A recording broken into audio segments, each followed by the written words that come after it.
L'hypocalcémie est un trouble métabolique peu fréquent.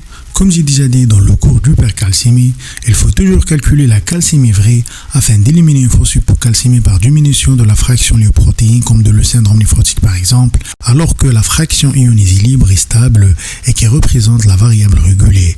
La calcémie corrigée est égale 40 moins l'albuminémie fois 0,025 plus la calcémie totale mesurée. Donc, un bilan d'hypocalcémie doit comporter toujours un dosage du calcium ionisé et un dosage d'albuminémie. Pour plus de détails, je vous conseille de regarder ma première vidéo sur le calcium en cliquant sur le lien en haut à droite et en bas dans la description. On est devant une hypocalcémie quand la calcémie totale inférieure à 2,20 mmol par litre ou une calcémie ionisée inférieure à 1,15 mmol par litre. Les symptômes d'hypocalcémie sont multiples. En première intention, les manifestations neuromusculaires, les troubles sensitifs se manifestent par des parasthésies péribuccales et au niveau des extrémités. Les troubles moteurs comprennent des crampes et des contractions musculaires, en particulier manuelles. Dans ce cas-là, on a deux signes pathognomoniques, mais qui ne sont pas toujours constants. La contraction des doigts en main d'accoucheur, l'autre signe, on l'observe lors de la percussion de la joue et qui entraîne la contraction de la musculature péribuccale, c'est le signe de Chvostek. Dans les cas les plus graves, un laryngospasme peut survenir voire à l'extrême et perte de conscience avec des convulsions généralisées. Ce cas de figure est favorisé par l'abaissement rapide de la calcémie. Les signes neurologiques peuvent se manifester aussi par des troubles de la mémoire et baisse des performances intellectuelles. L'hypocalcémie peut diminuer la force contractuelle des myocardes et être un facteur d'aggravation d'une insuffisance cardiaque. L'enregistrement électrocardiographique montre un allongement de l'espace QT, le plus souvent asymptomatique, mais il faut savoir que l'hypocalcémie sévère peut induire une mort subite par trouble de rythme type fibrillation ventriculaire. Vous devez savoir que l'intensité des signes est corrélée à la profondeur de l'hypocalcémie et sa rapidité d'installation. L'hypocalcémie prolongée est responsable à l'apparition des troubles téphanaires, marqués surtout par une peau sèche et chute de cheveux.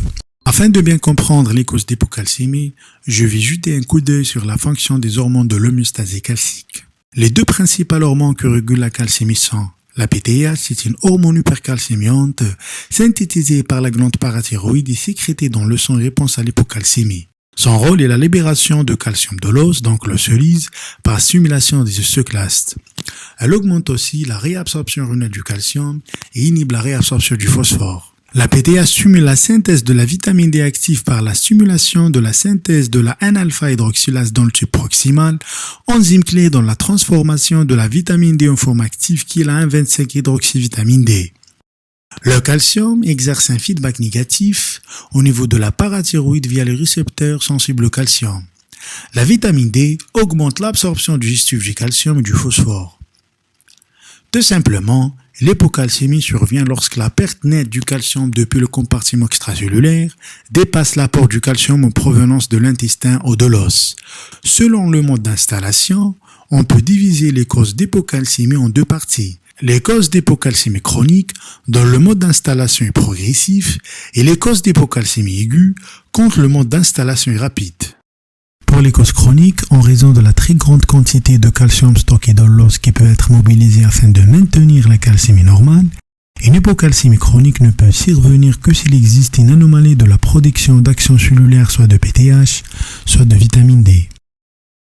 Et une fois que le diagnostic de pseudo-hypocalcémie est écarté, le premier élément de la démarche diagnostique consiste à distinguer l'hypocalcémie liée à la PTH. Elle est accompagnée avec un taux de PTH effondré, de celle indépendante de la PTH, c'est-à-dire extraparathyroïdienne, et dans ce cas-là, on trouve une hyperparathyroïde secondaire à l'hypocalcémie. En cas d'hypocalcémie avec PTH basse, le premier diagnostic à évoquer c'est l'hypoparathyroïdie. Dans ce cadre, l'hypocalcémie est associée à une hyperphosphorémie, diffus de l'absence de l'action inhibitrice de la réabsorption tubulaire du phosphore par la PTH. La calciurie est toujours basse, en fait elle dépend de la charge filtrée du calcium qui baisse avec la calcémie. Les causes d'hypoparathyroïdie peuvent être acquises, post-chirurgicales, c'est la cause la plus fréquente, suite à une chirurgie parathyroïdienne, thyroïdienne ou cervicale pour des cancers ORL. Une infiltration du tissu parathyroïdien par un granulome ou un cancer métastatique, rarement par des dépôts amyloïdes, l'hypomagnésémie profonde freine la synthèse de la PTH, donc elle peut être une cause d'hypocalcémie. Les causes génétiques d'hypoparathyroïdie sont rares, elles sont dues à une mutation du gène de la PTH ou une mutation des facteurs de transcription du gène de la PTH.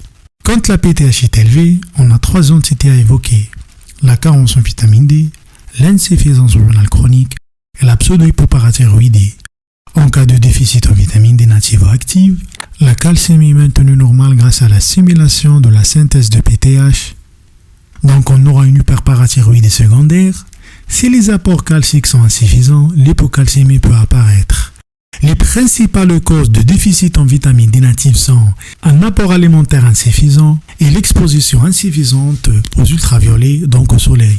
L'hypocalcémie liée à une hypovitaminose D est classiquement associée à une hypophosphorémie par défaut d'absorption digestive, à l'exception en cas d'insuffisance rénale chronique avancée, parce qu'à ce stade-là, le débit de filtration glomérulaire est très bas, donc il n'y aura pas de phosphore qui sort par le rein.